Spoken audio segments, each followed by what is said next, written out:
De companheiro nas manhãs de trabalho a fonte de informação em grandes acontecimentos. O rádio atravessou gerações e permanece vivo no cotidiano dos brasileiros. No TV Câmara Entrevista de hoje, o tema é a evolução desse meio centenário e a profissão de quem dá voz a ele.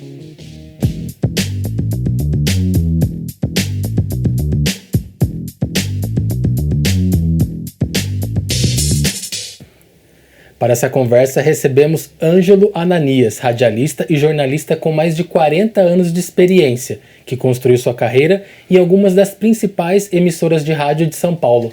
Olá, Ângelo, seja muito bem-vindo, tudo bem? Prazer é meu, Eric, um grande abraço a todos aqueles que têm a oportunidade de nos sintonizar. Estou muito feliz aí com o convite. Nós que agradecemos a sua presença, Ângelo. Bom, o rádio acabou de completar aí 103 anos de história, né? No país. Queria que você falasse um pouco, Ângelo, sobre a importância histórica, né, desse meio de comunicação centenário aqui no Brasil. Pois é, 103 anos de vida, dos quais quase 48 com o meu trabalho, né? Eu tive a oportunidade de começar em 1977, ainda na extinta Rádio Clube de Jacareí, hoje Rádio Mensagem. Tive a oportunidade de passar por 3 grandes veículos de comunicação em São Paulo, voltados ao rádio tradicional naquela oportunidade, e nesses 3 veículos conhecer 3 tipos de rádio extremamente diferentes, né? No primeiro momento a Jovem Pan, uma rádio essencialmente jornalística, à época que eu tive a oportunidade de servir a ela por cerca de 3 anos. Depois eu fui para a Rádio Gazeta, que era uma rádio que não tinha assim grande prestígio, grande audiência em São Paulo. Aliás, não tinha audiência, mas tinha um prestígio. Ela era remanescente de um prestígio da década de 70 que aos poucos estava sendo retomado pelo meu chefe na ocasião, Pedro Luiz, que era o Galvão Bueno, era o Osmar Santos, o Fiore Gigliotti da década de 50 e da década de 60, né? Quando o rádio era muito mais imaginário do que verdade, do que realista, né? Naquela comparação que você faz ouvindo o som do rádio e vendo a imagem de uma televisão, o Pedro Luiz já levava o ouvinte de rádio para essa direção imaginária, né? Tamanha a precisão que ele tinha na descrição dos lances na narração de futebol. E depois já na Rádio Globo e na Rádio CBN, a CBN extremamente jornalística, uma rádio ainda hoje muito prestigiosa em todo o território brasileiro, e na Rádio Globo, uma rádio na época de grande audiência, eu conheci um rádio popular. Um rádio que não era tão voltado para o jornalismo, mas era um rádio voltado para a popularidade da sua audiência, da sua programação, dos seus comunicadores. Então, eu acho que eu cumpri bem a minha missão e o rádio me deu indiscutivelmente ao longo desse período tudo o que eu tive a oportunidade de conhecer, de vivenciar e de aprender ao lado de quase 5 décadas. Com certeza. Eu acredito também que existem momentos da história brasileira que estão intrinsecamente ligados ali com a história do rádio, né? Acho que a gente pode citar algum deles, né? A era de Getúlio Vargas, por exemplo. Sim, né? Sim. Me reportando às rádios onde eu trabalhei, na Jovem Pan especificamente, havia na Jovem Pan, ainda está vivo e está na Rádio Bandeirantes hoje, cuidando do arquivo da Rádio Bandeirantes, o Milton Parron, um repórter extremamente competente à época, um dos precursores do jornalismo de rua, daquela coisa do ao vivo. Ele teve a oportunidade de acompanhar em loco na cobertura de 2 grandes incêndios em São Paulo que aconteceram nos edifícios Andraus e Joelma e Andraus, respectivamente, 72 e 74, se eu não estou equivocado. E eu acho que foi até nessa cobertura que a Jovem Pan se tornou, a partir de então, a rádio jornalística que a notabilizou como uma das principais emissoras do país. Eu acho que esse rádio ao vivo, que levou muita gente do rádio para a TV, como o Faustão, por exemplo, né, que usava muito esse recurso de dizer que quem sabe faz ao vivo. Por quê? Porque ele trouxe isso do rádio. Foi o rádio que deu essa desenvoltura para o Faustão, foi o rádio que deu ao Silvio Santos a desenvoltura que ele teve enquanto animador de auditório, independentemente de ter sido proprietário de uma grande rede de televisão. O rádio forjou inúmeros talentos com base nessa coisa do eclético que ele tem, da versatilidade e da possibilidade que ele te oferece de saber e de aprender muitas coisas. Eu no rádio, eu fui sonoplastia, né? Fiz um pouco de sonoplastia, comecei minha vida como narrador, como redator esportivo, Fui para a rua para fazer reportagem esportiva e é o que está na minha essência, é o que está no sangue. E mais adiante eu tive a oportunidade de ancorar programas jornalísticos e esportivos. Tudo isso com a versatilidade e com a condição que o rádio te oferece. Ou pelo menos no passado oferecia, né? Porque hoje está um pouquinho diferente. Mudou um pouco, Mudou. Ângelo, você viveu aí mais de 4 décadas, né, dentro do rádio. Eu queria que você falasse um pouco, a chegada da televisão mudou muito a dinâmica?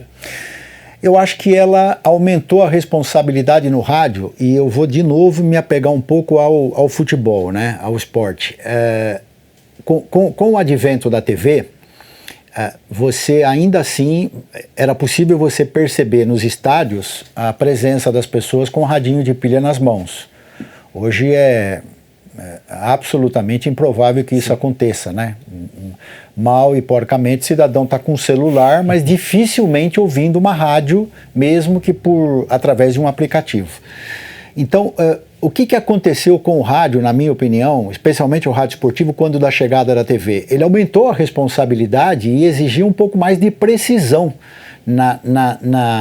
no jeito de contar a notícia, no jeito de transmitir futebol, no jeito de detalhar um lance de uma partida, de uma disputa esportiva, especificamente o futebol. E quando a televisão entrou de uns anos a esta parte de cabeça às transmissões ao vivo, né, dos grandes eventos, aí é que o profissional do rádio se viu obrigado a se aperfeiçoar ainda mais, porque qualquer coisa que ele dissesse no rádio e que eventualmente levasse o telespectador a estar vendo a TV e ouvindo a sua emissora de rádio preferida, que não fosse aquilo que o telespectador estava vendo, você profissionalmente já estava se comprometendo em relação à descrição que você estava oferecendo para o telespectador, mesmo que através de um som de rádio. Então acho que nesse sentido a televisão, repito, dentro do que foi o meu nicho, né, ao longo desses anos todos, de quase 50 anos de carreira, eu acho que a televisão permitiu também, ela trouxe esse lado positivo de exigir do profissional, especialmente o profissional descritivo, né, o narrador, o âncora, enfim, dos eventos, uma precisão um pouco maior na transcrição, na descrição dos momentos, na descrição jornalística de tudo aquilo que a televisão já estava mostrando. Perfeito. Pulando umas décadas à frente, vamos para a era da internet agora, né? Ao seu ver, o que o rádio fez, Ângelo, que ele conseguiu não perder esse espaço e relevância no meio de comunicação? Eu acho que no primeiro momento o rádio teve lá uma certa resistência. E eu passei por isso com alguns proprietários de emissoras de rádio, especialmente no interior do estado, com os quais eu tive a oportunidade de conviver. Depois, quando eles perceberam que era uma viagem sem volta, o advento da internet, aí eles calçaram a sandália da humildade e passaram a entender que era possível caminhar de forma paralela, mesmo sabendo que ao longo do tempo, e isso se dá atualmente, a internet iria se sobrepor ao rádio, né? Com a versatilidade, com os braços de comunicação, vamos dizer assim, que a internet te oferece. As emissoras de rádio foram obrigadas a se amoldar a esse novo modelo. Aquelas que conseguiram ingressar nesse universo estão aí até hoje, embora reconhecidas como um veículo de comunicação muito mais de internet do que propriamente de rádio. Os mais antigos sabem que aquela marca surgiu de um rádio, de um trabalho de rádio. Vou usar o exemplo da Jovem Pan, sobre a qual a gente estava falando aqui fora do ar. A Jovem Pan foi uma das precursoras em São Paulo, no advento o som da imagem, quando o rádio digital começou a chegar, Jovem Pan, CBN, Bandeirantes, essas emissoras de rádio, e as grandes emissoras de rádio estão em São Paulo, indiscutivelmente, começaram a investir muito nisso, porque havia já uma visão futurista de que, inevitavelmente, a internet iria se sobrepor ao rádio, mas não o mataria, mas obrigaria o rádio a criar recursos e opções de se manter vivo, que é o que a gente percebe hoje em relação àquelas emissoras que evidentemente tiveram um poderio financeiro, porque as que não sobreviveram as que, por exemplo, não conseguiram sair do AM, migrar para o FM numa onda estendida sobre a qual grande parte da população ainda não tem acesso, porque ela depende do modelo do carro, dos carros mais atuais, para você conseguir sintonizar um rádio com banda estendida. Tirando essa exceção, eu acho que a internet obrigou as emissoras de rádio que tiveram algum potencial financeiro para isso a se revigorar. Sim. Os podcasts e rádio webs cresceram muito, né, nos últimos anos, né? Queria te perguntar, Ângelo, como que você enxerga essa expansão e, se ao seu ver, você acha que ela ainda dialoga com o formato tradicional do rádio? O podcast, sim. Eu acho que o podcast, ele dialoga em pílulas, como a gente costuma dizer, né? Até porque o comportamento das pessoas também hoje é outro, né? Ninguém consegue mais ficar diante de um som e de uma imagem de um podcast eu vou chutar aqui, por mais de 30 minutos.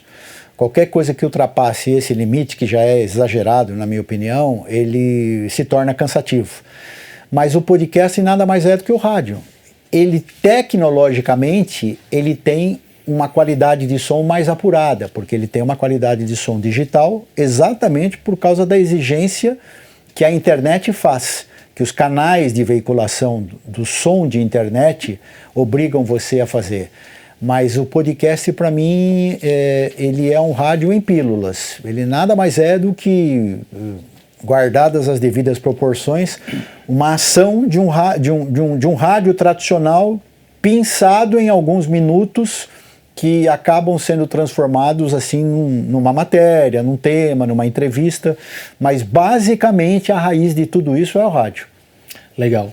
Nós temos um dado aqui, Ângelo, uma pesquisa da Inside Audio do ano passado, né, que nos trouxe, né, o rádio é ouvido por 79% da população brasileira, que dedicam em média 3 horas e 55 minutos ao seu consumo.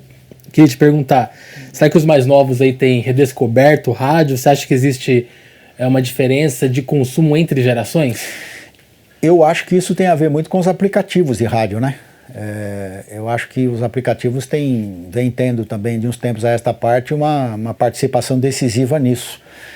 E aí isso vai ao encontro daquilo que eu falei um pouquinho antes, da questão da estruturação financeira das emissoras que puderam avançar 1 ou 2 passos à frente e investir nessas tecnologias, porque um aplicativo também custa dinheiro, né? Eu sei porque...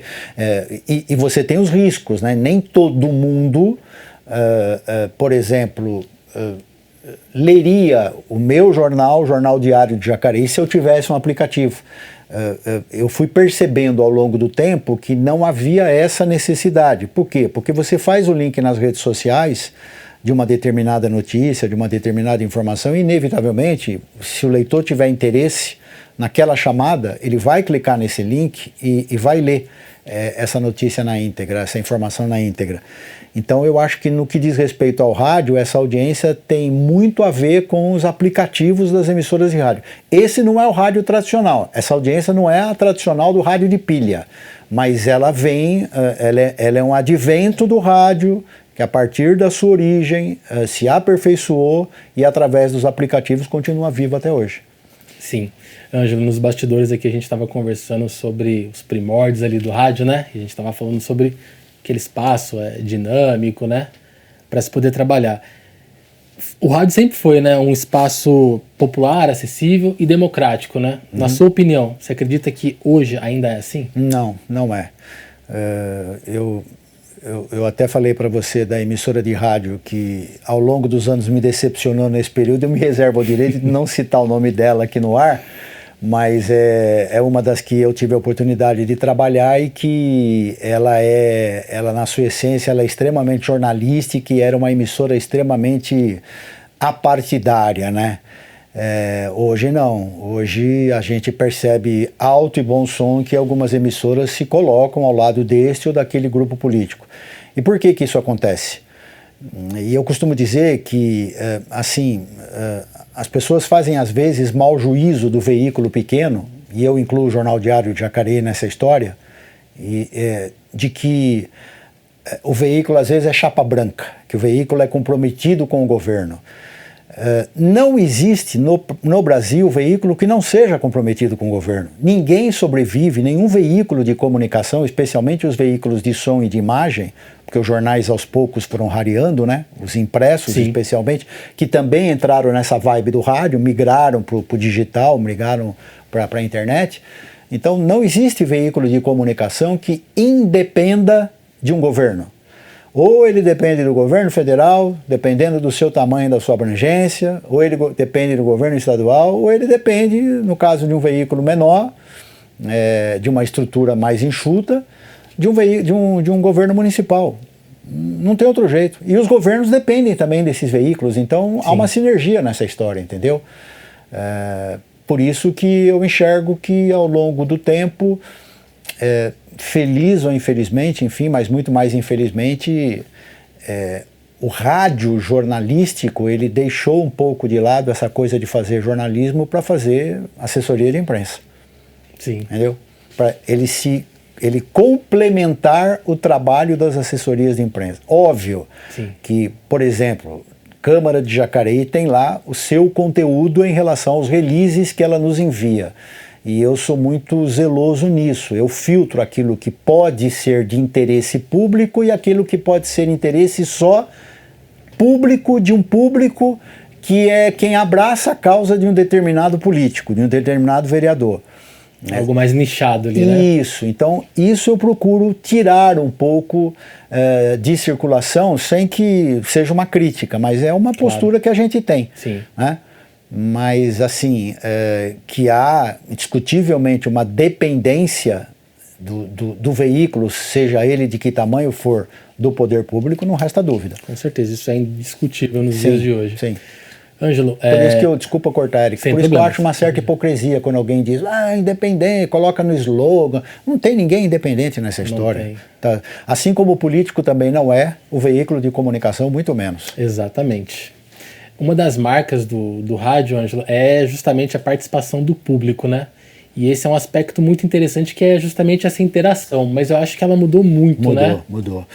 Eu sou de um tempo em que você, no meu começo de carreira na Rádio Clube, eu cobria lá alguns buracos, né? Algumas ausências de comunicadores que tinham seus horários, 2 ou 3 horas de programação dentro da emissora de rádio, e você mandava um alô com aquela voz de veludo, aquela voz impostada para menininha, para você que está nos ouvindo, para você que está amando, para você que começou a namorar agora. Então você jogava toda uma conversinha, assim, todo um charme, para tentar, de alguma forma, sensibilizar essa audiência.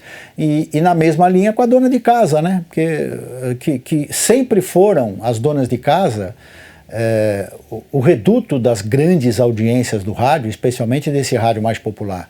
O homem não, o homem ele tinha lá a sua missão de ouvir um programa jornalístico na parte da manhã e especialmente o futebol, né?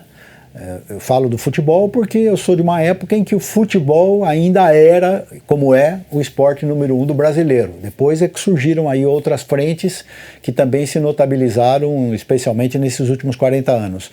Mas eu enxergo a audiência do rádio, desse rádio do passado, um pouco mais por aí.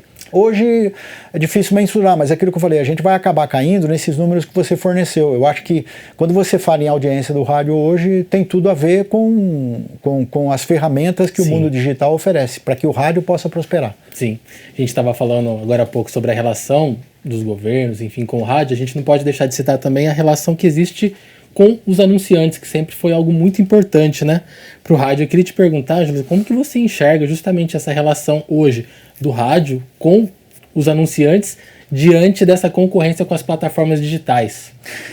Caiu muito, né? Hoje o bolo está muito dividido. Eu sinto isso na pele. O que eu, infelizmente, lamento é que nessa divisão de bolo você acabe, por pressão política, direcionando um pedacinho desse bolo. Não vou nem usar a expressão veículos inexpressivos, não é isso, mas veículos que não são veículos. Sim. Hoje você percebe claramente que a internet está povoada aí por supostos influencers, né, digitais, pessoas que inclusive com o tempo até se notabilizam de tal forma que acabam se elegendo para cargo público, exatamente, né? E assim, que mal sabem falar. Isso para mim é péssimo. Isso eu acho que aqui mesmo na TV Câmara deve ter muita gente que ainda é um pouco conservadora nesse sentido, não precisa ter 64 anos como eu tenho, mas o mínimo que você pode exigir de alguém que empunhe o microfone e se utilize de uma rede social para dizer que aquilo é um veículo de comunicação é de que ela saiba falar, que ela tenha minimamente uma gramática. Que os preceitos não mínimos, adianta né, ser só comunicador. Exato. Você precisa se comunicar com um razoável nível de conteúdo, né?